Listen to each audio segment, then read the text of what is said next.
Martin Walker had lived on his farm for over 20 years, and in all that time, he had never once had a problem with his neighbors. His land stretched wide and open, untouched by the residential developments creeping in from the south.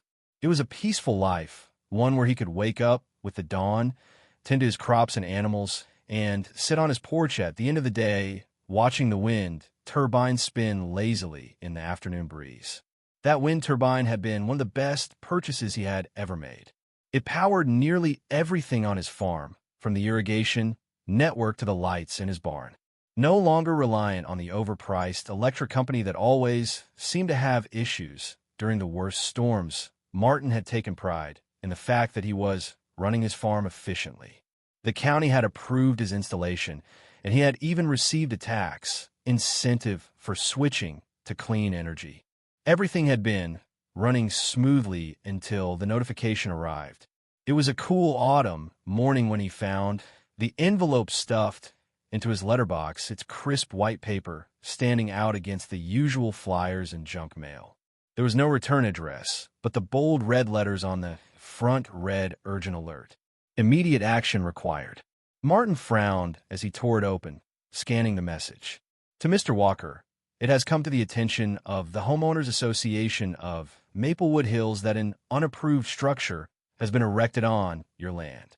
Per the Homeowner Association, community guidelines, all external modifications, including but not limited to large mechanical structures, must be approved by the Homeowner Association board before setup. Your wind turbine has been deemed unauthorized and must be removed within 14 days to avoid further consequences. Failure to comply will result in daily fines of $500 as well as potential legal action should this matter remain unsettled. Please submit a compliance request form if you wish to petition for an exception, though approval is not guaranteed. Regards, Mary Lawson, President, Maplewood Hills Homeowner Association. Martin read the letter twice, his jaw tightening with each word. Homeowners Association? What the heck was a homeowners association doing sending him this? He didn't live in any homeowners association. His farm had been in his family for decades, long before the newly built developments of Maplewood Hills had sprouted up down the lane. He looked out across his land toward the rolling pastures where his cattle grazed. Beyond them, in the distance, was the new subdivision, the one that had cropped up 5 years ago. Rows of identical houses with neat little yards, trimmed hedges, and driveways filled with minivans and SUVs. They had their own community rules, ones that clearly didn't apply to him. Or at least, that was what he had assumed. Martin crumpled the letter in his hand, tossing it onto the passenger seat of his vehicle before driving into town. If there was some kind of mistake, he wanted to get it resolved immediately. The Maplewood Hills Homeowner Association office was a modern building nestled between a yoga studio and an overpriced cafe. Martin parked his truck on the street, earning a few disapproving glances from passing residents who clearly weren't used to seeing a dusty, mud-streaked farm vehicle in their pristine neighborhood. The receptionist barely looked up as he walked in. She was a young woman typing away on a laptop, her long nails clicking against the keys. "Can I help you?" she asked without glancing up. "Yeah," Martin said, placing the crumpled notice on the desk. "I got this letter. I don't live in your homeowner association, so I think there's been a mistake." The receptionist's eyes flicked up to him, then down to the paper. She sighed. "One moment." She disappeared into the back office, and Martin took the chance to look around. The walls were lined with framed certificates and plaques boasting awards for Best Planned Community and Excellence in Neighborhood Management. There was even a photo of Mary Lawson shaking hands with the mayor at some ribbon-cutting ceremony. After a few minutes, the receptionist returned. "Mary will see you now." Martin stepped into the office to find Mary Lawson seated behind a large oak desk, her fingers neatly folded atop a stack of paperwork. She was a middle-aged woman with perfectly cared-for blonde hair, a pearl necklace, and a sharp gaze that immediately assessed him. "Mr. Walker," she said, offering a tight smile. "I was expecting you." "Yeah, then you probably know why I'm here," Martin said, crossing his arms. "I don't live in your homeowner association, never have, So why am I getting letters about violations on my property? Mary sighed as if she had already had this conversation too many times before. I understand your frustration, Mr. Walker, but our community recently expanded its jurisdiction. As part of Maplewood Hills Annexation Agreement, properties within a certain perimeter were automatically absorbed into the homeowner association's governance. Martin narrowed his eyes. Annexation agreement? I never agreed to anything. You wouldn't have needed to, she replied smoothly. The agreement was signed with the county. All properties within the designated area were included. Martin clenched his jaw. That's ridiculous. My farm isn't a suburban house. It's a working property. I don't even use your roads or your services. And this wind turbine, it was approved by the county before I even installed it. Mary's smile didn't falter. Be that as it may, the homeowner association rules now apply to your property. If your wind turbine is not removed within the given time frame, fines will accumulate and further action will be taken. Martin's hands curled into fists at his sides. And by further action, you mean what's suing me? Mary's smile widened slightly. If necessary. Martin exhaled sharply, shaking his head. This is a scam. Mary shrugged. It's the law now, Mr. Walker. I'd advise you to comply. Martin had heard enough.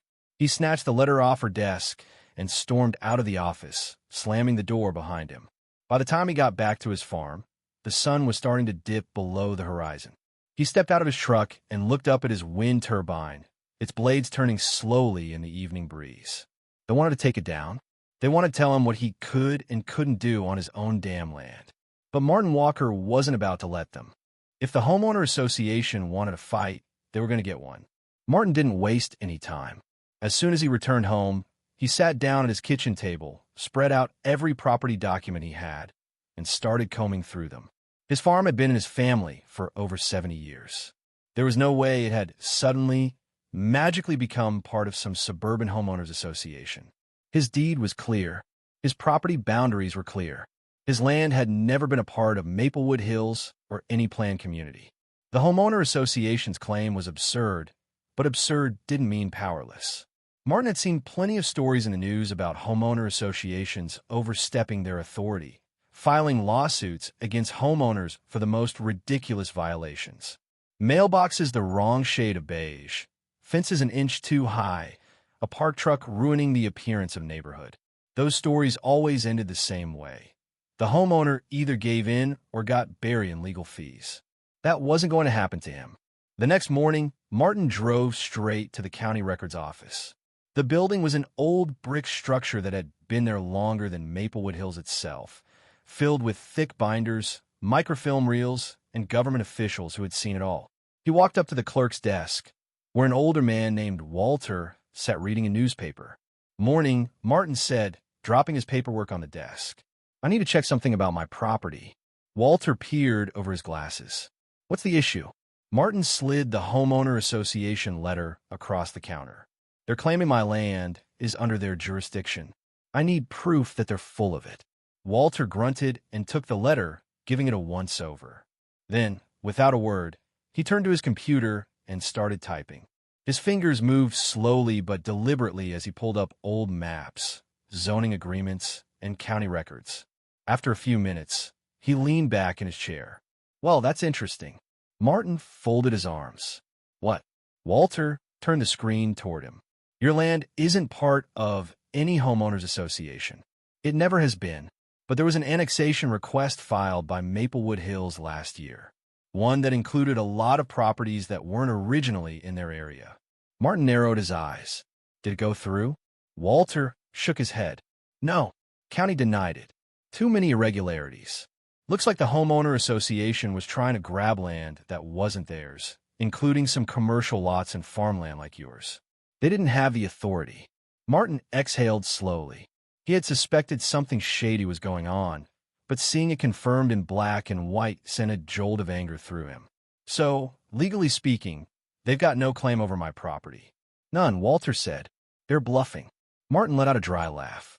They're not just bluffing. They're threatening to sue me. Walter rubbed his chin. Wouldn't be the first time I've seen a homeowner association try to pressure someone into compliance, even when they've got no legal grounds. He sighed and leaned back. You could file a complaint with the county board, but that's going to take time, and I doubt they'll back off just because of a little paperwork. Martin nodded, already forming a strategy in his head. I appreciate it, Walter. No problem. Just be careful, Walter said, lowering his voice. These homeowner association types, when they can't get what they want legally, they start playing dirty. Martin didn't doubt it. By the time he pulled back onto his property, there was already something waiting for him. A truck with the Maplewood Hills Homeowner Association logo was parked near his driveway. Standing beside it was a man in a stiff gray suit and a woman in a blazer. Mary Lawson. She was holding a clipboard, tapping her pen against it, impatiently as she spoke to the man. Martin climbed out of his truck and strode toward them. You're trespassing. Mary barely looked up. We're conducting an inspection. Martin barked out a laugh. Of what? My land, which you don't own. She handed him a sheet of paper. This is a formal notice that your property is in violation of Maplewood Hills aesthetic and structural compliance regulations.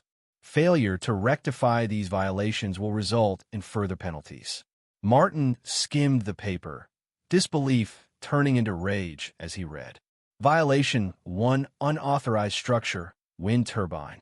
Violation 2, inadequate fencing. Violation 3, improper lawn maintenance. Violation 4, unapproved commercial activities. He crumpled the paper in his fist. Are you kidding me? Mary clasped her hands in front of her. These are standard community guidelines, Mr. Walker.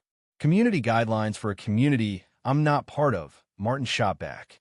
I just came from the county records office. I know your annexation request was denied.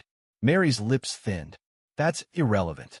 Maplewood Hills represents the best interests of the area. Your property affects property values for the rest of the residents. Martin stepped closer, lowering his voice. Let me be clear. You have zero authority over my farm. And if you keep this up, I'll make sure every damn person in this county knows what kind of fraud you're running.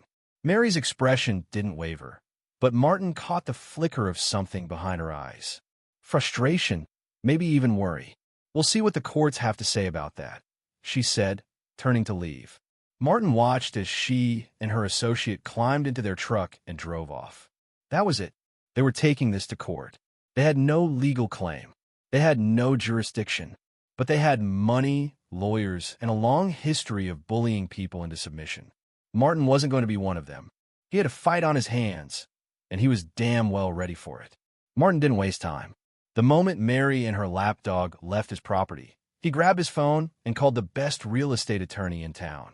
His first choice, old Henry Lawson, had retired last year, but his former partner, Rebecca Myers, was still in practice. She had a reputation for tearing apart shady land disputes, and if anyone could help him fight the homeowner association, it was her. By the time he pulled into her office, the wheels of war were already turning. Rebecca's office was small but organized. No fancy decorations, no nonsense. Just a few filing cabinets, a cluttered desk, and walls lined with law books. She was in her early 50s, dressed in a crisp blazer, with sharp eyes that had seen every trick in the book. I was expecting you, she said, barely looking up as Martin walked in. Heard about the homeowner association's little stunt. Martin dropped the paperwork on her desk.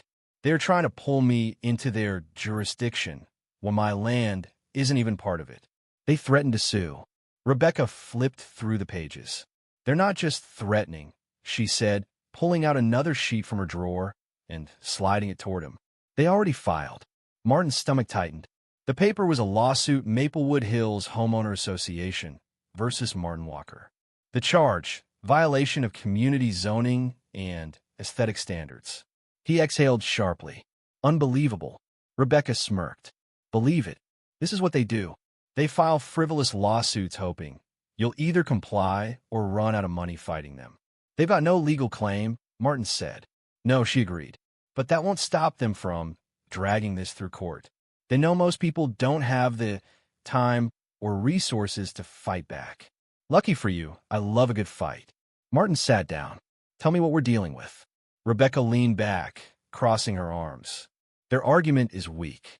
They're claiming your farm negatively impacts the surrounding Maplewood Hills community. That's vague legal jargon for we don't like your wind turbine. The problem is They've wrapped it up under zoning and property devaluation claims, which means we need to prove that your land has always been separate from their development. I already got the records from the county, Martin said. She nodded. Good, that'll help. But they'll argue that your property should be under their governance for community benefit. It's a weak case, but it's enough to stall you in court for months. Martin clenched his jaw. So what do we do? Rebecca smiled. We hit them where it hurts. The first hearing was set for 2 weeks later. Martin arrived at the county courthouse early, dressed in his best button-down shirt and jeans. He wasn't the kind of man who enjoyed sitting in legal proceedings, but if this was what it took to protect his land, so be it. Mary Lawson was already there, seated at the plaintiff's table with her lawyer, a sleek-looking man in a three-piece suit who probably charged by the minute. Mary, as usual, was impeccably dressed, wearing a smug expression like she had already won. Rebecca leaned over Martin. They'll try to intimidate you. Don't react. He nodded and kept his face neutral as the judge, a stern-looking woman in her 60s, entered the room. The proceedings began.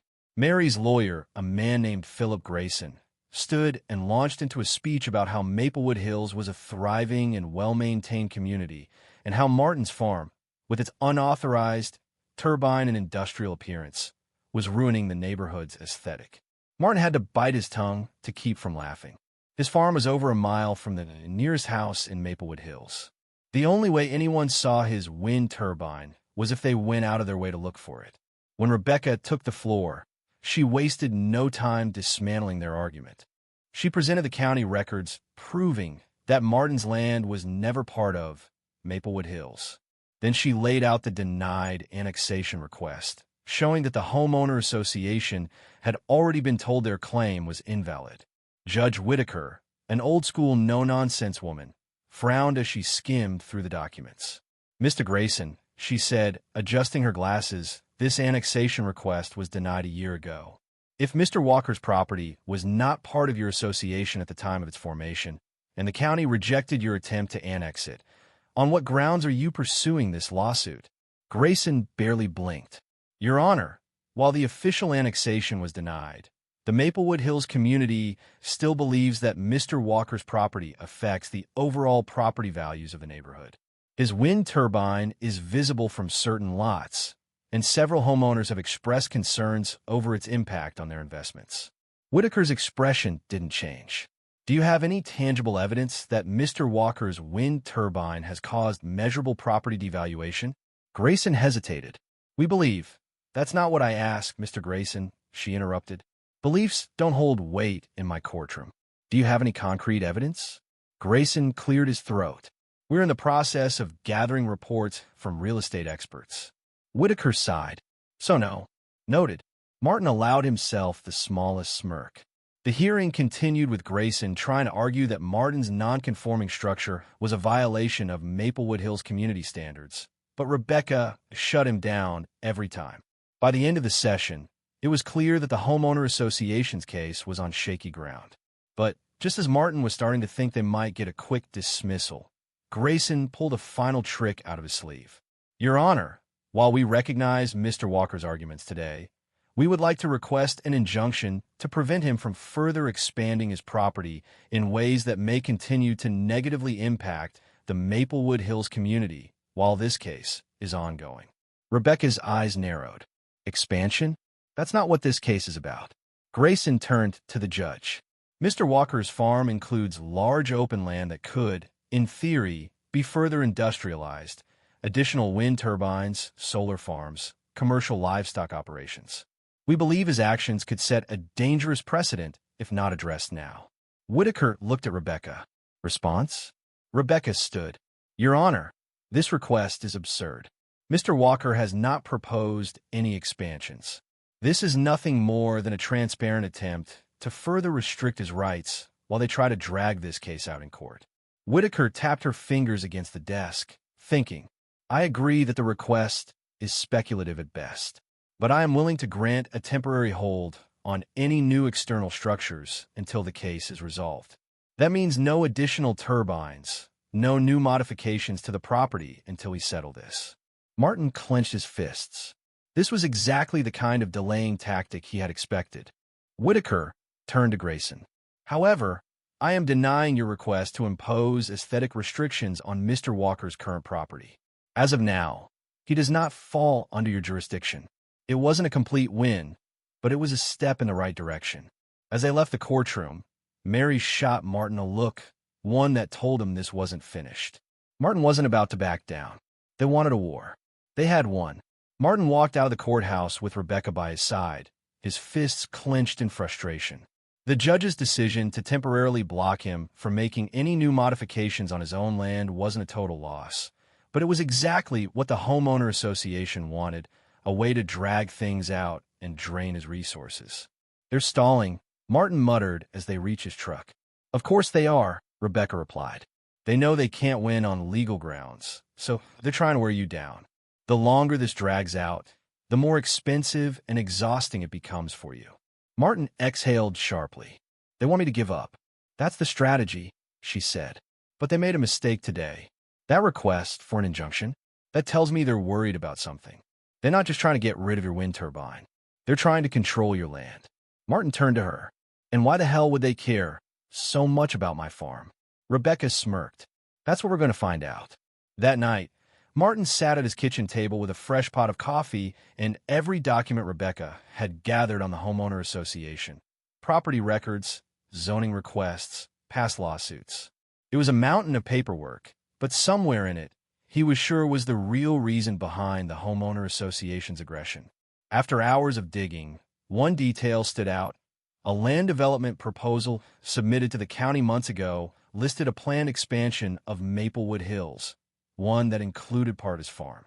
Martin frowned and read further. The document, filed by a private investment group, described plans for Phase 2 of the Maplewood Hills community, a luxury housing development with exclusive amenities, gated access, and a private golf course. And his land, according to this proposal, was marked as future acquisition for expansion. His stomach twisted. The homeowner association hadn't just tried to annex his farm. They had already planned for it. They had assumed he would just roll over, that they could push him out with legal pressure and fees. But because he hadn't backed down, they were desperate to force him out. He grabbed his phone and dialed Rebecca. "We've got them," he said the moment she picked up. "I know why they're after my land." The next morning, Rebecca called in a favor with a real estate investigator she knew, a guy named Daniel Harper who had worked on several corruption cases involving land disputes. Within hours, Daniel had a list of private investors funding Maplewood Hills expansion project. At the top of the list, Mary Lawson. She wasn't just running the homeowner association. She had a financial stake in Maplewood Hills growth, and that meant she wasn't just enforcing community rules. She was trying to profit from Martin's land. Rebecca laughed when she saw the files. "This is worse than I thought. Mary isn't just acting on behalf of the homeowner association. She's trying to personally benefit from taking your property." Martin's blood boiled. "She's using homeowner association fees to fund this, isn't she?" "More than that," Rebecca said, flipping through the documents. "She's been overcharging residents for years. Extra fees, unexplained assessments, legal costs. All of it is going into this expansion plan." Martin exhaled. "So not only is she cheating me, but she's cheating her own residents." "Exactly," Rebecca said. "And when they find out, they won't be pleased." Martin didn't want to wait for the courtroom to expose Mary. He wanted to strike back now. So he took the fight to the public. That afternoon, he made a call to Channel 5 News, the local investigative station always hungry for a scandal. He gave them everything: Mary's hidden financial interest, the land grab scheme, the fraudulent fees. Within hours, the news station had a special segment planned. And then he made sure the residents of Maplewood Hills knew the truth.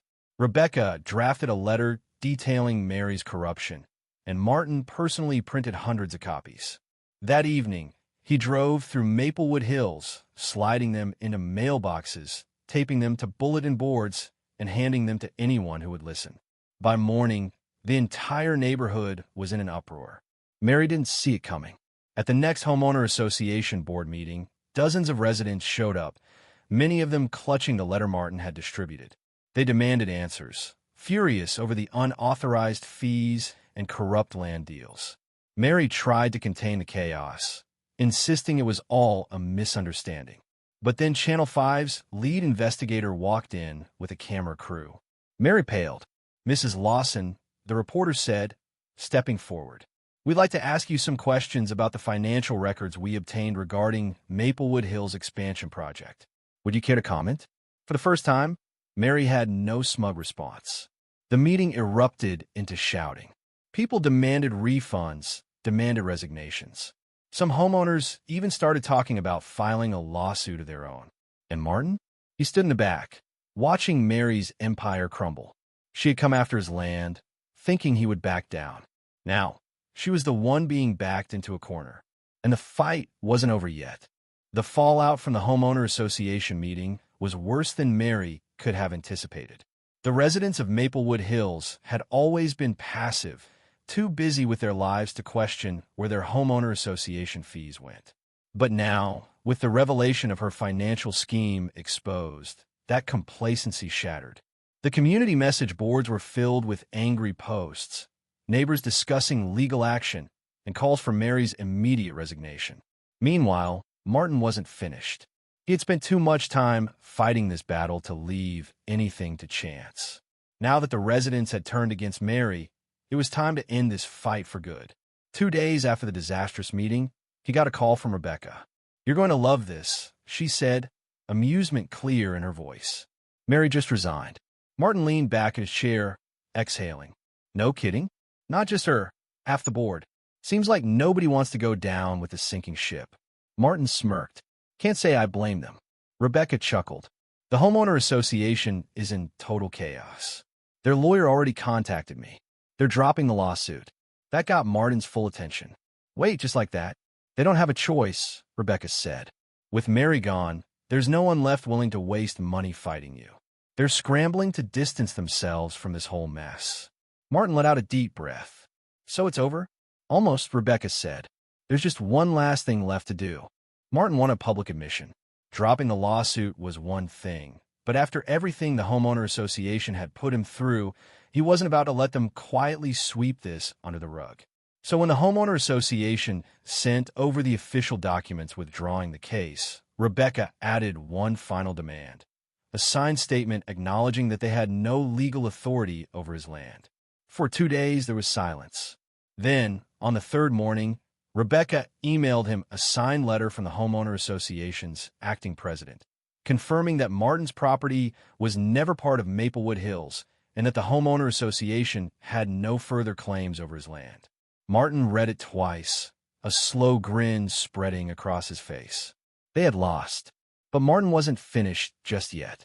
Mary might have resigned, but she hadn't been held accountable.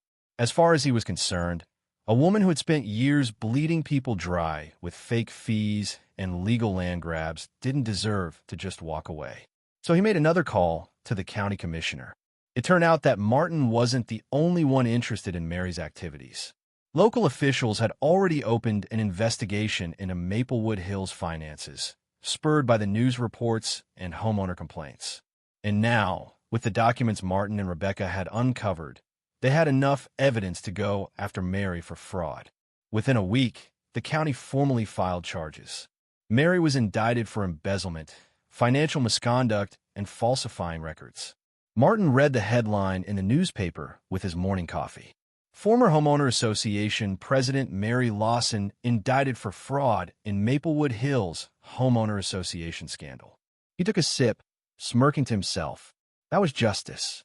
A month later, Maplewood Hills Homeowner Association was barely holding itself together. With Mary gone and half the board having resigned, the remaining homeowners were scrambling to reorganize. Some were even pushing to disband the Homeowner Association entirely, fed up with the corruption and tired of paying fees for nothing. Meanwhile, Martin's farm remained exactly as it had always been.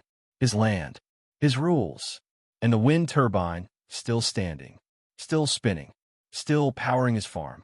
On a crisp autumn afternoon, he stood outside, watching the blades turn slowly in the breeze.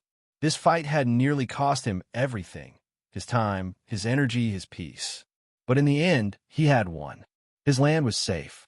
Mary was gone, and Maplewood Hills would never dare to mess with him again.